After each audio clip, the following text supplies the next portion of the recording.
इससे पहले हमने आपको बताया था बिंदु, रेखा और किरण के बारे में। ठीक है, बिंदु क्या होता है? जो एक एग्जैक्ट पॉइंट या एक एग्जैक्ट पोजीशन को बताता है, एक किसी स्थान को बताने के लिए कि हाँ ये चीज यहाँ पे रखी हुई है, तो उसको हम क्या कहेंगे? बिंदु कहेंगे। इसको हम पेंसिल की नोक पे अलग पेज पे लगा दें तो ये क्या कहलाएगा?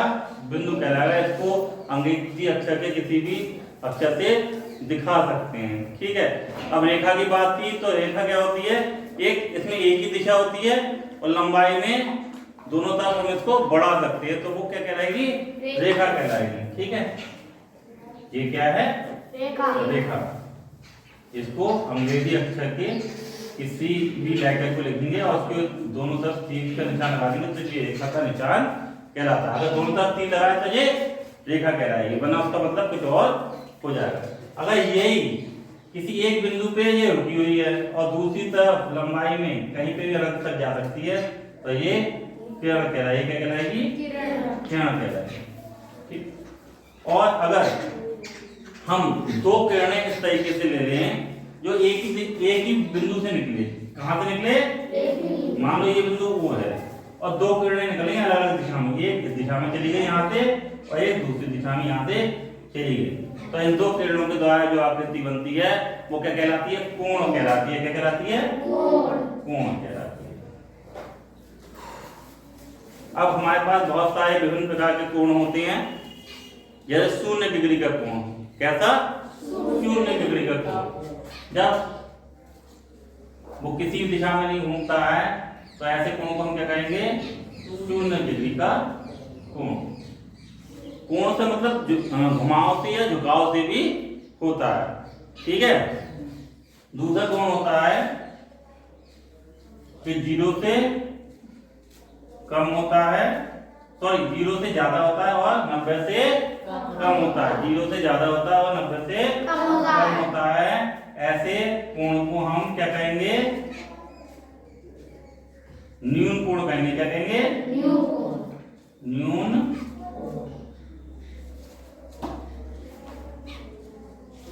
कोण। न्यून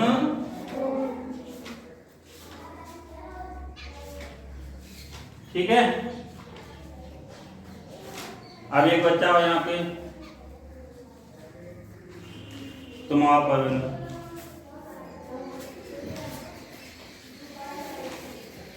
अगर इनके पास ये दो हाथ हैं, क्या है? दो हाथ हैं और ये अपने हाथ को मिला के ऐसे कर दें 0, कहीं पे भी नहीं घुमाएं, तो ये क्या बन जाएगा? 0 डिग्री का कोण बन जाएगा। क्या बन जाएगा? 0 डिग्री। अब ये अपने हाथ को धीरे धीरे खोलते चले जाएगा। ये एक हाथ ये मान लें और इसको क्या करते हैं? जाएं, धीरे धीरे खोलते चले जाएं। ठीक है, तो ये क्या? इन दोनों के हाथों के बीच में कौन सा कोण बन जाएगा? न्यून कोण बन जाएगा। और ये हाथ सपोज ऐसे कर ले, एक हाथ इधर एक हाथ इधर, तो ये कितने का कोण बन गया? 90 डिग्री का। कितने डिग्री का? 90 डिग्री कोण को हम कहते हैं समकोण। क्या कहलाते हैं? समकोण। क्या कहलाएंगे? या बैठे 90 डिग्री कोण को हम क्या कहते हैं? समकोण। अब कोई कोण ऐसा है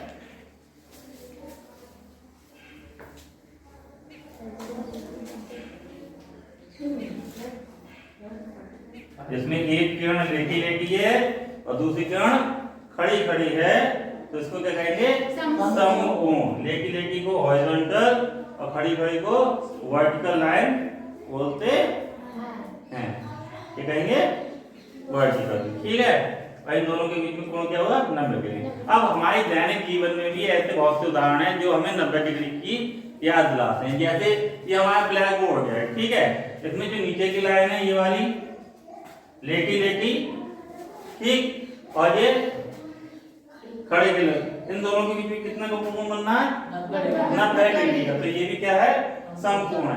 अब सपोज ये दीवार, हमारे कमरे की दीवार है, कक्षा कक्ष की दीवारें हैं और ये जमीन है, तो ये कक्षा कक्ष की दीवारें हमारी जमीन से कितने का कोण बनाई है? 90 डिग्री का, क्योंकि ये बिल्कुल सीधी सीधी खड़ी है। और ये टेढ़ी टेढ़ी हो जाए तो ये कक्षा कक्ष नहीं आएगा, ये गिर पड़ेगा, ये मैदान बन जाएगा। क्या बन जाएगा? मैदान बन जाएगा। अब एक बच्चा कोई हिमांशु, तुम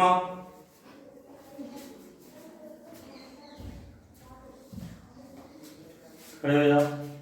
अब ये इनका 90 डिग्री का कोण इन्होंने बनाया हुआ था। अब ये धीरे धीरे क्या कर रहे हैं, 90 डिग्री से आगे बढ़ जाएंगे। जैसे ये 90 डिग्री के आगे बढ़ जाएंगे और 180 से थोड़ा सा कम रहेंगे, तो ऐसे कोण को जो 90 डिग्री से ज्यादा थोड़ा सा और 180 से कम हो, तो इसको क्या कहेंगे हम, अधिक कोण। क्या कहेंगे, अधिक कोण। क्या बैठ जाओ। ऐसा कोण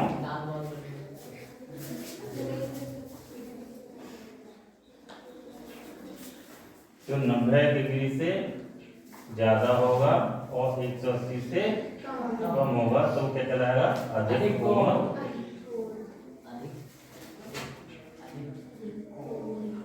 कहलाता है। ठीक है, इसको कहते हैं जीरो एंगल। ठीक है, इसको कहते हैं एक्यूट एंगल।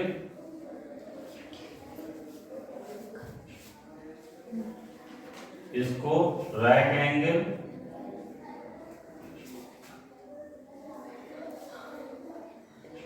ठीक है, और इसको कहेंगे ऑब्ट्यूस एंगल।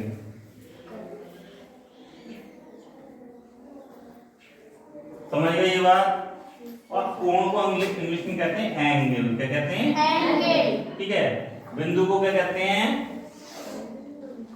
बिंदु को कहते हैं पॉइंट। क्या कहते हैं, पॉइंट। ठीक है, रेखा को लाइन। ठीक है, किरण को रे। समझ में आ रही है बात। अब बात करते हैं 180 का। तो 180 की बात होगी क्योंकि 180 में आ गया अधिक कोण में। तो जब हम 180 की बात करेंगे तो जो सीधी सीधी लेटी लाइन होती है, ये मान के चले दो किरण हैं, एक इस दिशा में चली गई, एक उसकी उल्टी दिशा में चली गई। जैसे कोई एक बच्चा आया, एक स्कूल की तरफ आ गया और एक मैदान की तरफ खेलने चला गया, तो उनकी दिशा क्या हो गई, उल्टी दिशा में हो गई। या फिर कोई एक व्यक्ति पूर्व में चला गया, दूसरा पश्चिम में चला गया, तो उल्टी दिशा में चले गए। तो ऐसे जब दो कोण बनते हैं, मतलब ऐसा जो कोण बनता है वो किसके बनता है, 180 डिग्री का कोण। इसलिए एक रेखा के बने कोण को 180 डिग्री का कोण कहते हैं। इसको कहते हैं सरल कोण। क्या कहते हैं, सरल कोण। सरल कोण। अब अपनी जिंदगी में अधिक कोण और सरल कोण के कौन से उदाहरण है। झोपड़ी देखी, झोपड़ी तो उसकी छत जो है वो न्यून कोण का उदाहरण है। किसका उदाहरण है, न्यून कोण का उदाहरण है। और जो हमारी जमीन है सीधी सीधी, या कोई ऐसी लेटी दीवार है, जो मतलब ये लाइन है, ये क्या है, सरल कोण का हमारा उदाहरण है। किसका उदाहरण है, सरल कोण का उदाहरण है। समझ में आ रही है बात, बहुत अच्छे से। ठीक है, अब बात करते हैं इसके बाद 180 से बड़े कोण की बात करेंगे। कोई एक बच्चा आ जाओ, दिशा तुम आ जाओ।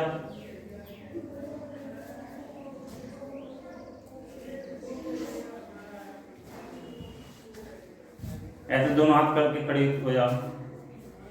जब हमारे दोनों हाथ इस तरीके से हो गए, तो इन दोनों हाथों के बीच में कैसा कोण बनना है, सरल कोण बनना है। कैसा बनना है, क्यों, एक इस दिशा में है और एक उसके उल्टी दिशा में। समझ में आ गई। और इनके सर को ऐसा मान लो, इस सर को चिन्ह बनना है, यहाँ पे 180। समझ में आ गई बात। अब यही कोण थोड़ा सा और बड़ा होने लगे। थोड़ा सा हाथ को इधर झुकाओ बेटा, ऐसे इसको सीधा रखो। ठीक है, तो ये अगर हम यहाँ से लेकर यहाँ से ऐसे नापें, तो ये बन जाता है रिफ्लेक्स कोण या बृहद कोण। कौन सा कोण बन जाएगा, बृहद कोण। ये 180 से ज्यादा होता है और 360 से कम होता है। 180 से ज्यादा और 360 से कम के कोण को हम बृहद कोण कहते हैं। ठीक है, ये इतना चला जाए, ऐसा चला जाए, ऐसा चला जाए, बस 180 के नहीं होना चाहिए, इधर बिल्कुल मिलना चाहिए, कंप्लीट कोण नहीं होना चाहिए। जब बैठे तो बृहद कोण का मतलब क्या हो गया, ये ऐसा हो गया और ये 180 से ज्यादा है की तरफ मुड़ गई किरण, तो ये क्या बन गया, बृहद कोण बन गया। इसकी माप कितनी होती है, 180 से ज्यादा और 360 से कम। क्या है, बृहद कोण है या रिफ्लेक्स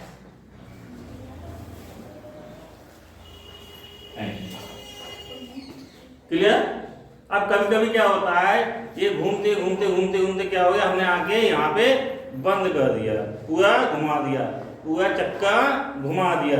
जैसे घड़ी की सुई बाया से चलते चलते दोबारा से बाया पे आ जाए, जैसे ये घड़ी है तो यहाँ पे अगर ये बाया से चलकर दोबारा से घूम के बाया पे आ जाए तो इसको कहते हैं इसने एक चक्कर पूरा कर लिया। और एक चक्कर पूरा करने में जो पूरा कोण बनता है उसको 360 डिग्री का कोण कहते हैं। और ये कैसे बनता है, ये बनता है ऐसे, ठीक है? कितना बन गया, 360 डिग्री का। इसको कहते हैं संपूर्ण, इंग्लिश में कहते हैं कंप्लीट एंगल। ठीक है बेटा, क्या कहते हैं, कंप्लीट एंगल। इसको कहते हैं सिंपल एंगल, ठीक है, या लाइन एंगल, ठीक है ना? समझ में आ गई? तो हमारे जनरल लाइफ में कंप्लीट एंगल का क्या है, जो हमारी घड़ी की सुइयां जो घूम के दोबारा से उसी जगह पे आ जाती हैं, तो वो एक कंप्लीट एंगल। गोले के अंदर जितना भी अगर कोई घूमता है, जो मेले में तुम झूला झूलते हो, अगर वो घूम के दोबारा से एक चक्कर काट लेता है तो क्या कहलाता है, ये कंप्लीट, ठीक है?